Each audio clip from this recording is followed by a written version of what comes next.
ఈ రోజైతే నేను సుజీ బైట్స్ అయితే చేస్తున్నాను. మా బాబు చూసాడంట. మా బాబు చూసి నాకు చేయమని చెప్పంటే, ఇంకా ఆడు చెప్పిన ప్రకారంగా అయితే చేశాను. ఎందుకంటే ఇంట్లో ఆల్రెడీ ఉడకబెట్టుకున్న పొటాటోస్ అయితే ఉన్నాయి. ఇంక అందుకని ఇంకా పెద్ద పని ఉన్నదని చెప్పి అయితే ఈ విధంగా అయితే చేస్తున్నాను. చిన్న గ్లాసులో తీసుకున్నాను. ఏమో ఎలా వస్తాయో ఏంటో అంటే నూకతో చేసినవి తొందరగా ఆయిల్ పీల్చేస్తా కదా! అంతే ఎక్కువ ఆయిల్ కూడా నేను మా బాబుకి పెట్టను అందుకని అయితే.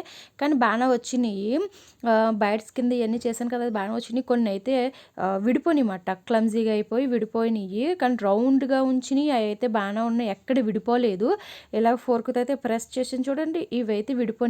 అందుకని నాకు అవి ఇంక నచ్చక మళ్ళీ రౌండ్‌గానే ఉంచేసి అవైతే ఫ్రై చేశాను. నిజంగా టేస్ట్ అయితే బాగానే ఉన్నాయి. అంత ఆయిల్ కూడా పీల్చలేదు. కెచప్‌తో అయితే నేను సర్వ్ చేశానన్నమాట.